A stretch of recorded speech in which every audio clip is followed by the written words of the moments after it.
You don't believe in God because of Alice in Wonderland? No, Through the Looking Glass. That poem, The Walrus and the Carpenter, that's an indictment of organized religion. The walrus, with his girth and his good nature, he obviously represents either Buddha or with his tusks, the Hindu elephant god, Lord Ganesha. That takes care of your Eastern religions. Now, the carpenter, which is an obvious reference to Jesus Christ, who was raised the carpenter's son, he represents the Western religions. Now, in the poem, what do? What do? They dupe all these oysters into following them and then proceed to shuck and devour the helpless creatures en masse. Now, I don't know what that says to you, but to me, it says that following these faiths based on mythological figures ensures the destruction of one's inner being. Organized religion destroys who we are by inhibiting our actions, by inhibiting our decisions, out of fear of some intangible parent figure who shakes a finger at us from thousands of years ago and says, do it, and I'll fucking spank you. Oh, the way you put it, I've never really thought about it like that before. What have I been doing with my life? What am I? Yeah, I know. Listen, my advice to you, you take this money that you've been collecting for your parish, go get yourself a nice dress, you know? Fix yourself up. Find some man, find some woman that you can connect with, even for a moment, because that's really all that life is, sister. It's a series of moments. Why don't you seize yours? Atta girl. Atta girl.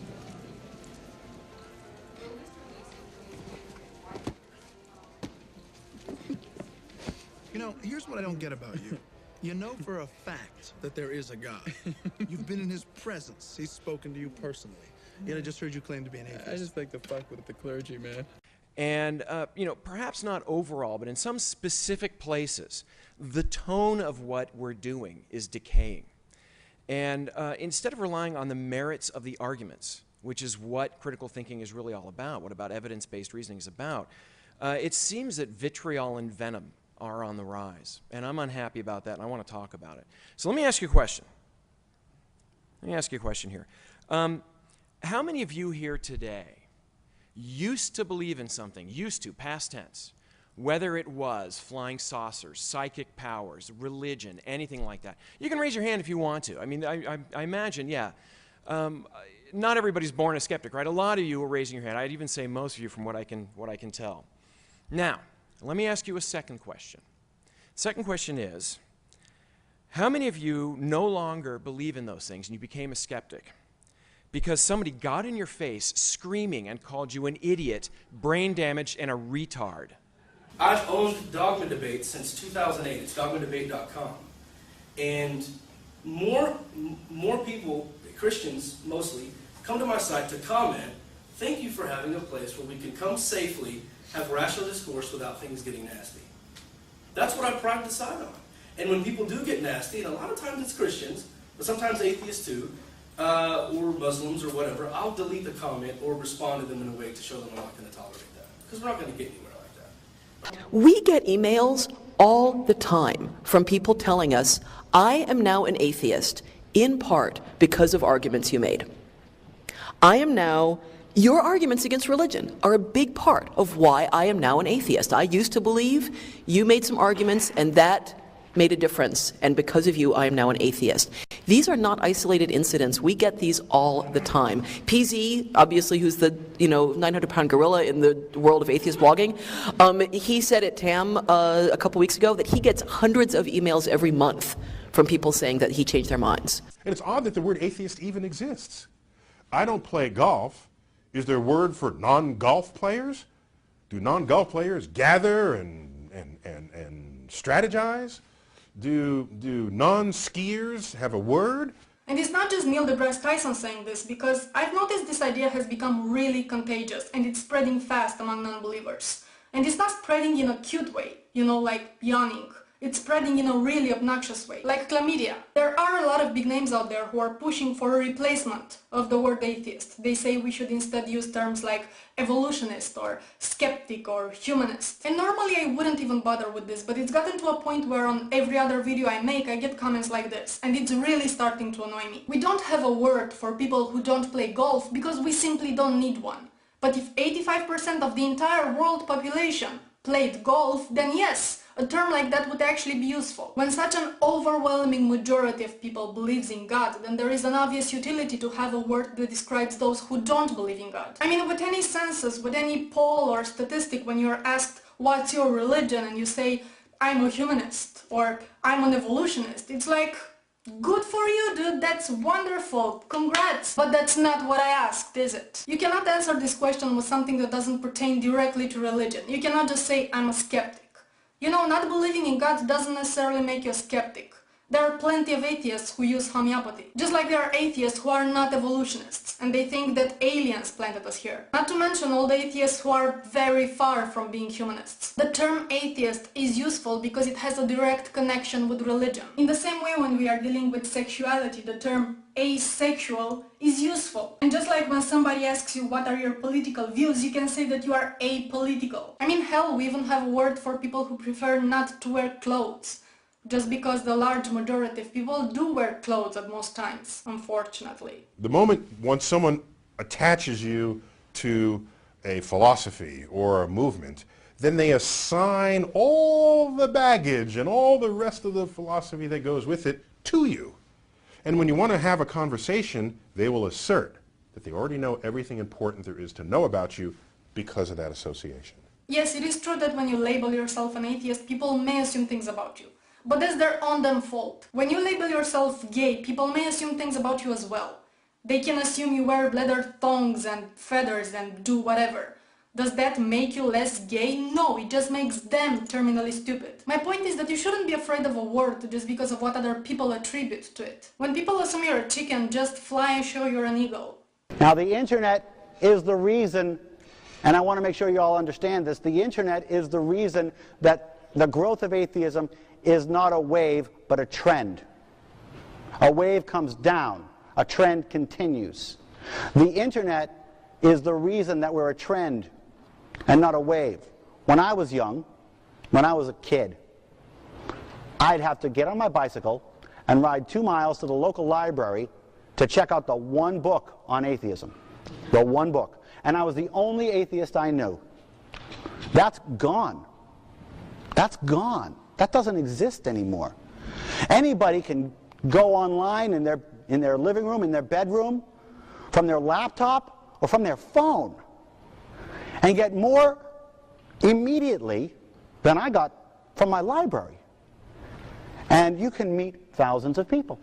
And that strengthens you and that helps you to come out. And believe me, I'm just going to take a wild guess here. When y'all met the first other atheist, you felt a lot better, didn't you? Yeah. I didn't have that experience until I was 13. That just doesn't happen anymore. And then, finally, there's a sleeping giant. 30% under 30. 30 under 30 in this country are non-theistic.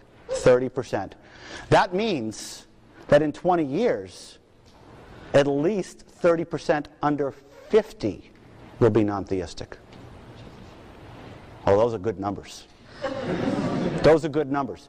Do you see how much of an important factor the young people are in this? Now, let me ask you a question. When you look at this chart, when you look at the growth, when you look at the pressure, when you look at the support, what part of this says it can't happen? What part of this says it's not happening right now? What part of this says we can't beat our opponent? What part of this says no? I don't think any part of this says no. I think we're going to kick ass. It's a great question, and I've had to think really, really hard about this. It's not an easy one to think through, but the thing that got me to where I am with it is I thought about Aboriginal people, and I thought about some of the customs that they have that go to things like the dreaming, you know, that they think certain places in Australia are sacred. Would I, because they're not sacred to me and I don't have those feelings about them, would I say, that's stupid, that's bloody ridiculous, it's just a bloody piece of ground, can't you goddamn see it? No, I would not. And I wouldn't because they're not trying to make me worship it. it's not imposing on my life. And therefore, even though it's not a belief that I see as particularly rational, I would shut my mouth. Well, because I wanted to climb the rock. If I wanted to climb the rock, I would climb it. But I wouldn't, and if they asked me to do things, so for instance, as we know, there's certain things you're supposed to do. You know, there's certain customs. And I haven't actually climbed Uluru, so I don't know particularly what they are, but my guess is that around a number of the Aboriginal sites, there are certain things you probably shouldn't do. And I wouldn't go and do those things just to show them how stupid I thought their customs were. Now, there's the difference. That's because, you know, I'm not being made to go there. It's not imperative that I go there. And I just don't think it's important enough. But as you know, reproductive rights are incredibly important to me. That's the point at which, because they believe it, I have to do it. Because they believe it, we all have to do it. That's the point at which it becomes problematic. And there are differences, so they're all gradations along the line. And you're right, at some place you draw the line, and of course it's always going to be somewhat, you know, subjective, and someone might draw it here and someone might draw it there. But somewhere on the extremes, there's laughing at Aboriginal Dreamtime customs, and I don't want to do that.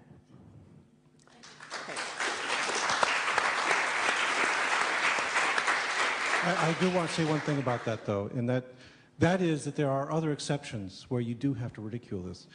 You know where the whole idea that you can't desecrate the communion wafer comes from, right?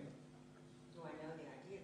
Because That's what they say, but it was actually, you know, the origination of this myth is it was used to excuse pogroms.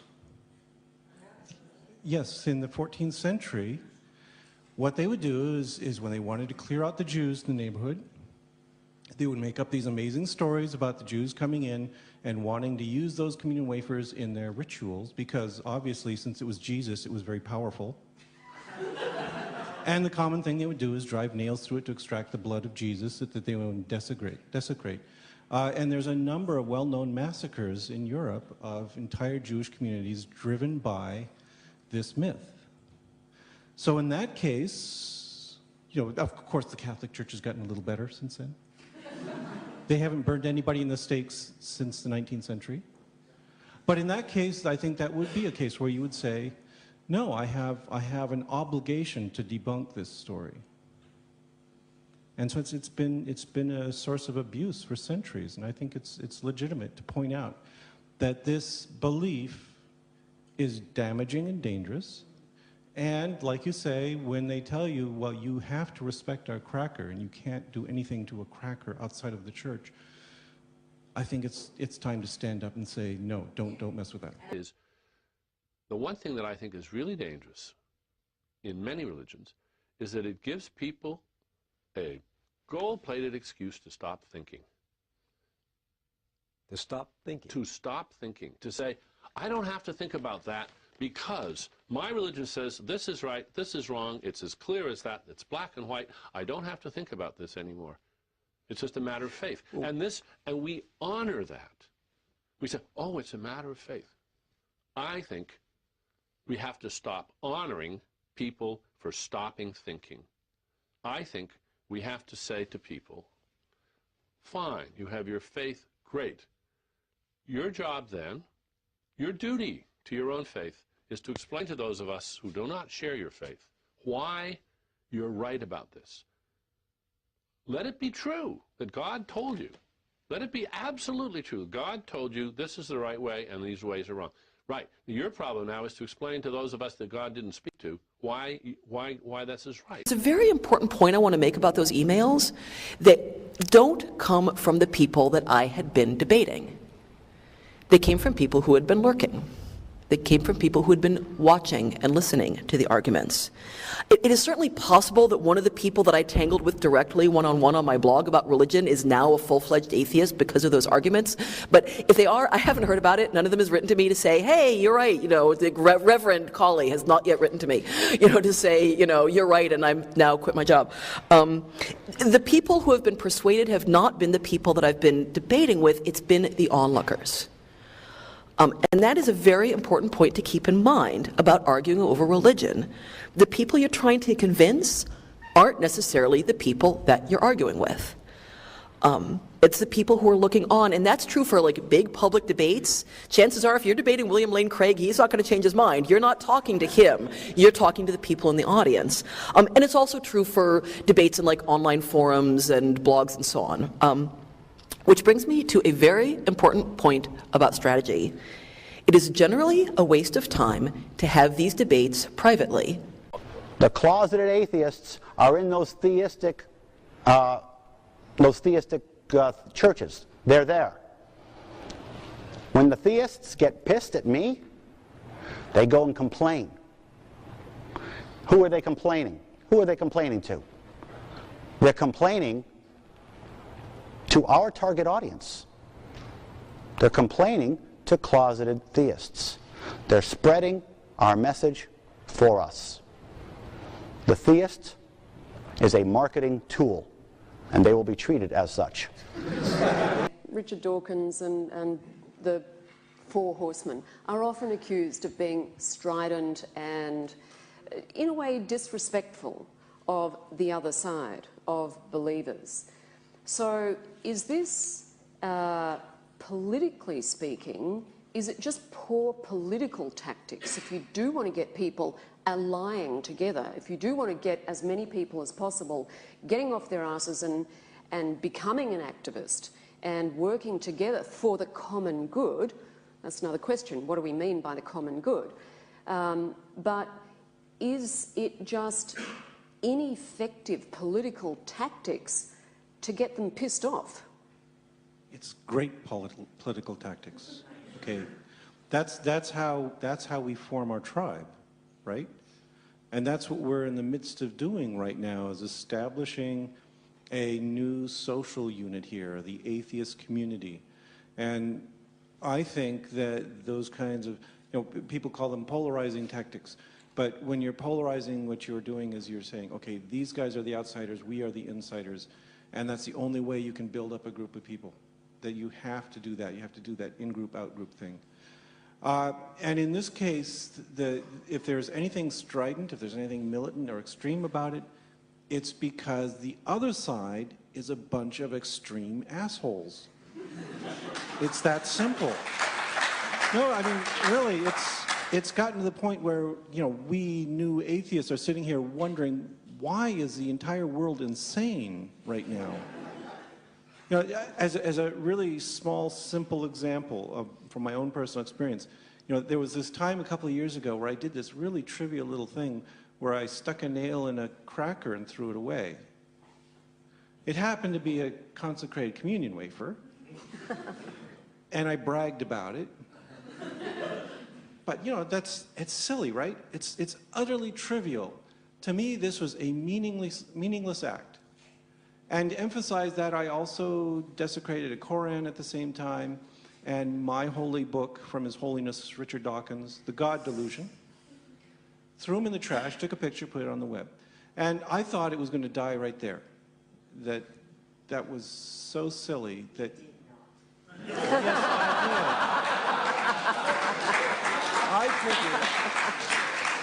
I figured there would be a little flash in the pan, a few more people would come on the blog and complain and complain and complain.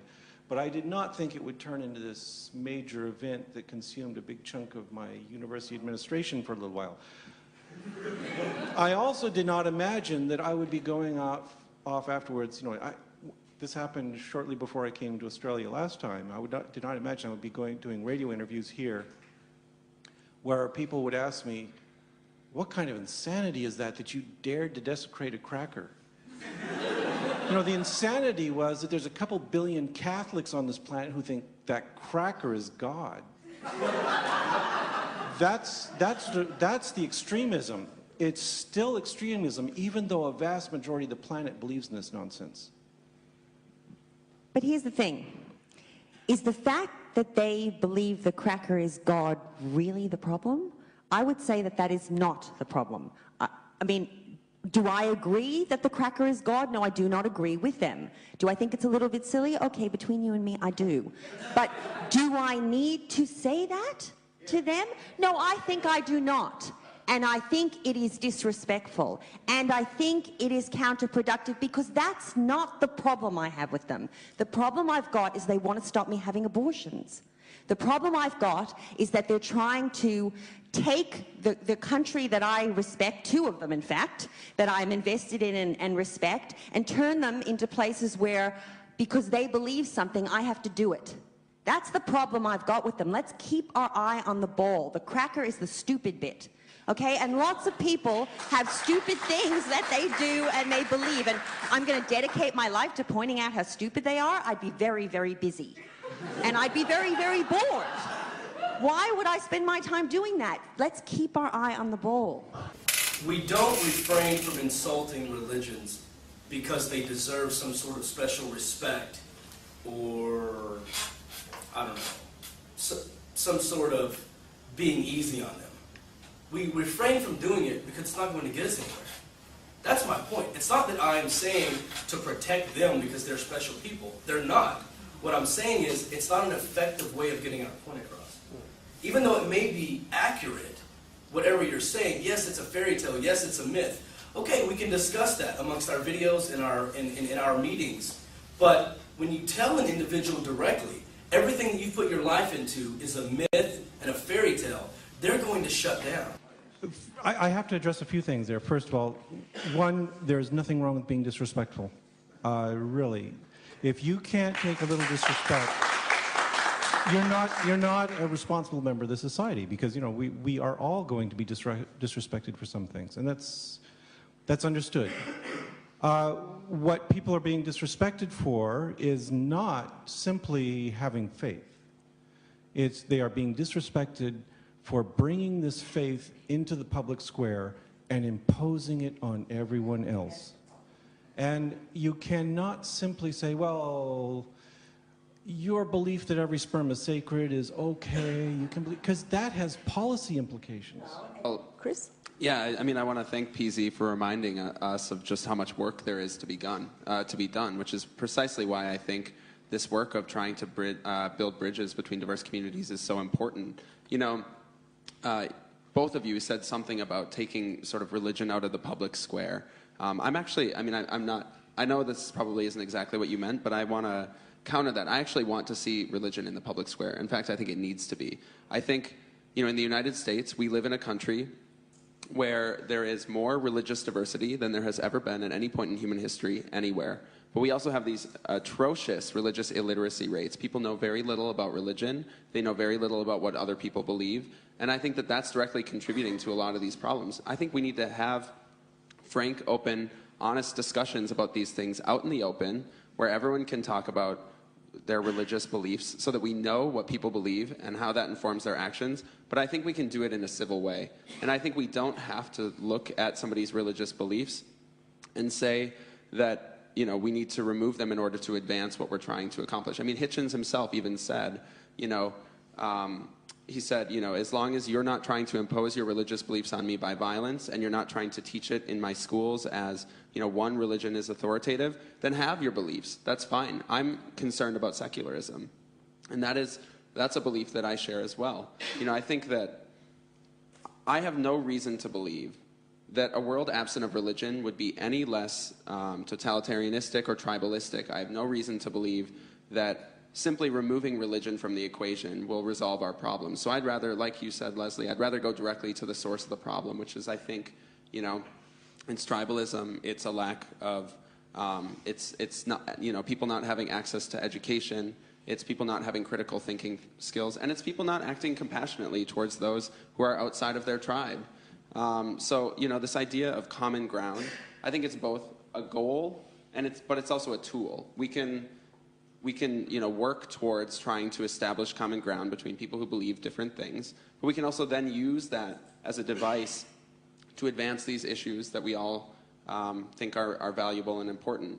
And, you know, I know that this conversation will sort of continue to come back to this matter of terminology, this idea of, you know, should we do it under the banner of interfaith or not? But I think in the United States, you know, because our culture is so religious, we really don't have a choice right now. The second March on Selma, for example, which was a march to advance racial equality, was an explicitly interfaith march. It was organized by the Reverend Dr. Martin Luther King Jr., who put out a call to religious leaders and lay folks. It was organized with a number of different religious folks, but it actually had a disproportionate number of atheists and humanists who were present and involved. But this march was called an interfaith march. There was a prayer that was a part of it. And, you know, if the idea is that because it's called interfaith, we shouldn't be there, I'm sorry. I think that the value of advancing racial justice and equality trumps religious criticism in that moment. It just does. You know, Sagan talked about finding a prudent balance. We need to evaluate every given situation and look at what values take the priority in that moment. And it's not always going to be a flat criticism of religion. It's just not. So be tolerant of their ignorance of what they claim to believe in. Because that's really what it boils down to. Everybody I know that actually spent the time to read the Bible and do the research stopped believing it. Every single person. So are we supposed to tolerate the ignorance then? Is that what you're saying? Because Well, I mean, I guess encourage them to do the research. Mhm. And if you're screaming, hey, idiot, look up the Bible verse, they're not going to. But if you say, did you know it says this? It was kind of shocking to me. And you ask it in a question, and you're a little passive with it, they may go, I didn't realize that. Let me go check that. So, but that's the world I want to live in. I want to live in a world of a marketplace of ideas where everybody is busted on their bullshit all the time, because I think that's the way we get to truth. That is also what respect is. What we call tolerance nowadays, maybe always, I'm always skeptical of the nowadays thing. I don't think things get that much different. What we call tolerance is often just condescending. It's often just saying, okay, you believe what you want to believe, that's fine with me. I think true respect, and it's one of the reasons I get along so much better with fundamentalist Christians than I do with liberal Christians. Because fundamentalist Christians, I can look them in the eye and say, you are wrong. They also know that I will always fight for their right to say that. And I will celebrate their right to say that. But I will look them in the eye and say, you're wrong. And fundamentalists will look me in the eye and say, you're wrong. And that, to me, is respect. The more liberal religious people who go, there are many paths to truth, you just go on and maybe you'll find your way, is the way you talk to a child. And I bristle at that. So I do very well with proselytizing hardcore fundamentalists. And at a very deep level, I respect them. And at a very deep level, I think I share a big part of their heart. I think in a certain sense, I'm a preacher. My heart is there. I think, I hear a lot about this concept of, Overton's window. The more extreme statements make the, more moderate perspective seem that much more moderate. The problem is, with a lot of these discussions about strategy, for the most part, we have some social science to, we all sort of trot out our different statistics, but for the most part, we're actually really just exchanging anecdotes. We say, I've seen this work, you say, I've seen this work, and, we're all trying to sort of make the case for what strategies we think are the most effective for advancing our agendas. I tend to be really skeptical of Overton's window and how effective it is, because the work that I'm trying to do is I'm trying to deconstruct a lot of the negative perceptions that exist about atheists. I'm trying to build cooperation and understanding, and I'm really swimming upstream, because in the United States, atheists are viewed, with a lot of suspicion and mistrust and outright, revulsion and hate. And what I think happens is these more extreme sounding statements, I know I said you weren't an extremist, but you're wrong. But what they end up doing is they actually make the work I'm trying to do a lot harder, because people come to associate atheists with the most visible, most vocal perspectives. So, what I find myself doing is whenever I go out to another university to speak and facilitate interfaith dialogue, I find people saying, oh man, like I haven't encountered an atheist who has this kind of perspective before. All I hear is, this more extreme perspective. And what it does is it runs the risk of people sort of tokenizing me and saying, oh, well, Chris is an exception. You know, Chris is nice, but for the most part, the rest of them aren't, which is, you know, exactly not what I'm trying to do. I'm trying to, you know, relay the fact that there are, you know, there's a diversity of perspectives among all these different folks.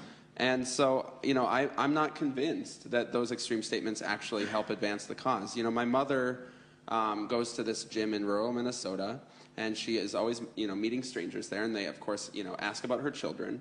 And when she gets, you know, to me, she says, oh, my son just finished this book, and it's about his experiences, you know, coming out of the closet as a, you know, as a queer person in Minnesota. And she, you know, she never feels nervous describing that part, even though we've, you know, had some major issues in Minnesota around marriage equality and other types of things. And, you know, then she says, and now he does interfaith work, and he works with all kinds of people, including, you know, he's a big advocate for, against, you know, a lot of the anti-Muslim sentiment and violence that exists in the United States. And she doesn't feel nervous about that at all, even though there's a lot of mistrust and hate directed towards the Muslim community as well. But when she gets to the part where she explains that I'm an atheist, her voice always catches in her throat, and she has to sort of will herself to go on because the reactions that she gets are so extreme. And it's, you know, almost always somebody referencing a time where they have felt dehumanized or, you know, or put down by an atheist. So I actually think that those kinds of comments make the work of building cooperation and understanding a lot harder. Don't say, I don't argue about religion because it's a waste of time. You know, honestly, it's not true, and it's kind of a cop-out. Say, I don't argue against religion because I don't want to argue against religion. And as you take responsibility for that choice, you might find that you change your mind about that choice, at least sometimes. Or you might not. You might just decide that you're comfortable with that choice. But take responsibility for that choice. And don't get in the way of other people who are making the opposite choice, because we are having an effect and what we're doing is working. Do you see Paisley as more militant? And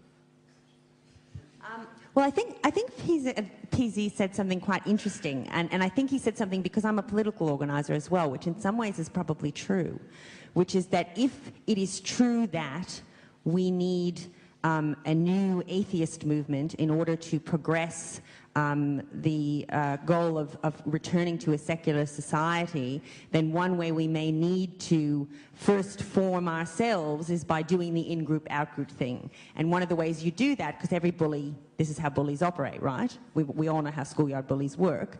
You know, you be mean to the other kids, and you create the in-group, out-group. So you're the cool kids, and they're the, you know, the geek kids, and they're the other kind of kids. So there is, you know, this is how humans work. We do operate by kind of in-group, out-group. That is one way we operate. But I guess what I would suggest, and you're right, you know, that might be called what's the militant, you know, atheism. I just don't think that any of the premises around that are true. So I don't think it's true that we need, you know, I think atheists are one group amongst many who have a vested interest in wanting to return to a secular, if it was ever the case that we ever had a secular state. I'm not a good enough historian to know if that's the case. But we are not the only ones, and indeed, as I was pointing out, it is in fact religious people, they were the minority religious people, who were very concerned about protecting the secular state. So in Australia, for instance, it was the Catholics who were afraid of being overrun by the Protestants, who were very interested in the notion of the secular state, because atheists just weren't at that time out of the closet. I'm sure that they existed, but they just weren't kind of part of that conversation. And in the US, my understanding is that it was the Baptists who were actually worried about being overrun by other majority Christians. So they came up with the idea of religious freedom, and they came up with the notion of keeping what I meant by the public square is not, you know, we can't talk about religion.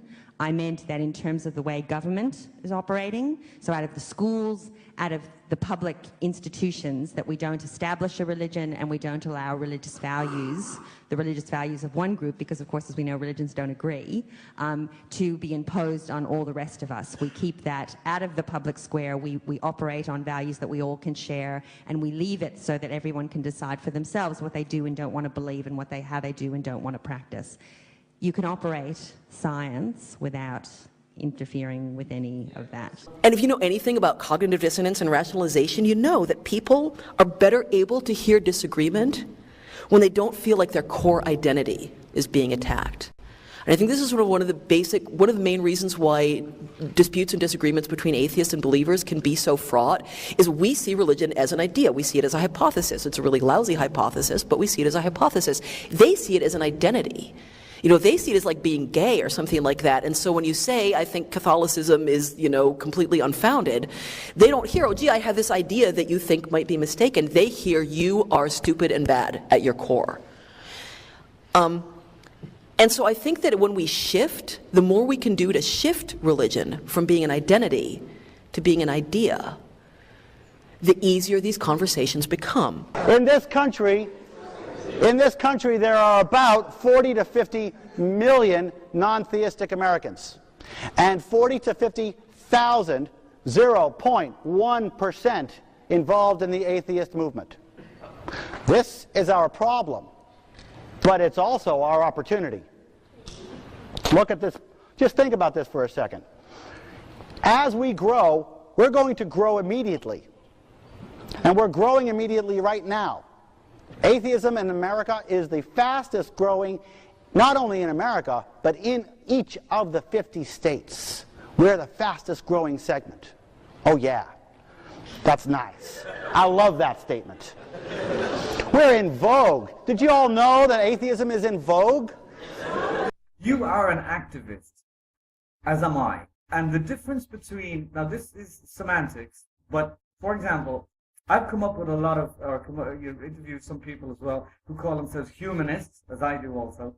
How can I get to the point in this? So, what that means for them, like this member of parliament I spoke to, and she's very outspoken in the European Parliament, it's kind of like, she said to me, Sky, it's like, look, if something heavy comes up in legislature, and you guys in Texas know all about this, are, you know, state schools, education, heavy stuff, we address that. And even in British Humanist Association, we do too.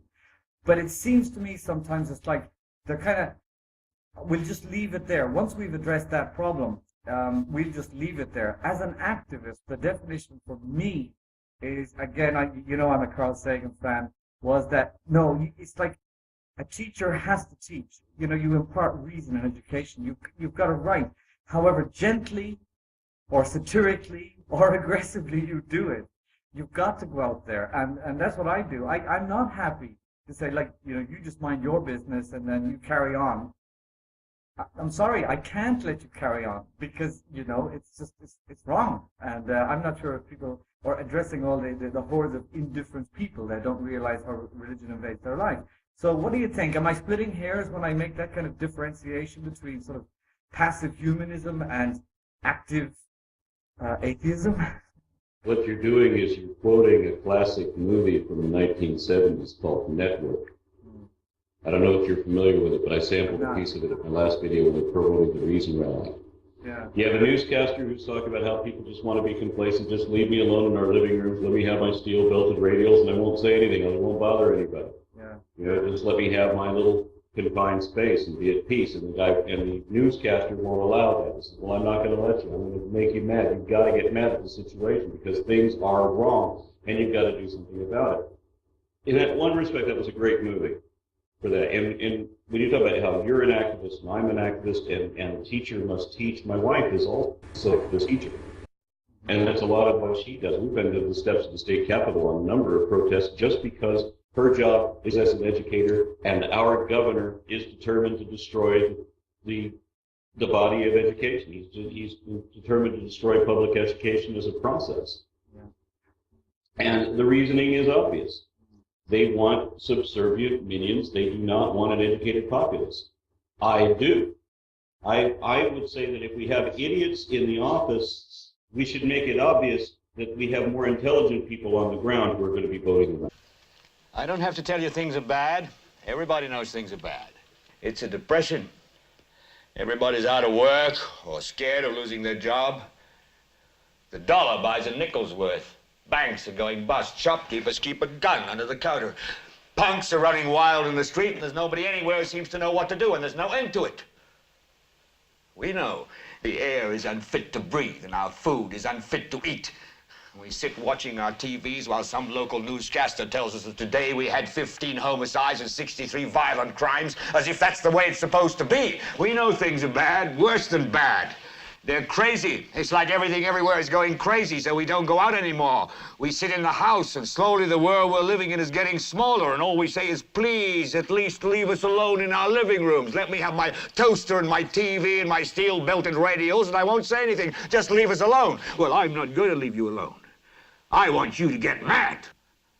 I don't want you to protest. I don't want you to riot. I don't want you to write to your congressman because I wouldn't know what to tell you to write. I don't know what to do about the depression and the inflation and the Russians and the crime in the street. All I know is that first, you've got to get mad. You've got to say, I'm a human being. God damn it. My life has value. So, I want you to get up now. I want all of you to get up out of your chairs. I want you to get up right now and go to the window, open it, and stick your head out and yell, I'm as mad as hell, and I'm not going to take this anymore. I want you to get up right now. Get up, go to your windows, open them, and stick your head out and yell, I'm as mad as hell, and I'm not going to take this anymore. Things have got to change. How many stations does this go out? You've got to get mad. 67. Say, I know it goes to Louisville and Atlanta. I'm not going to take this anymore. Then we'll figure out what to do about the depression and the inflation and the oil crisis. But first, get up out of your chairs, open the window, stick your head out and yell, and say, I'm as mad as hell, and I'm not going to take this anymore.